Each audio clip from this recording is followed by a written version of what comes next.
Hey everyone, welcome back. In this video, I'll show you how to make 3D models in MS Word. By the end of this tutorial, you'll know how to insert, rotate, and resize 3D objects easily.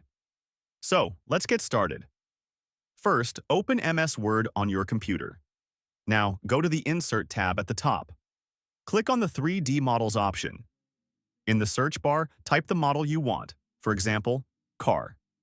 Choose the model you like and click Insert. It may take a few moments to load, and then you'll see the 3D model added to your document. If you want to resize the 3D model, simply drag the corners. If you want to change its direction, use the 3D rotation handle to rotate it in any direction you want. If you want to add another 3D model, repeat the same steps. Go to the Insert tab, click 3D Models, search for the model, for example, car, select it, and click Insert.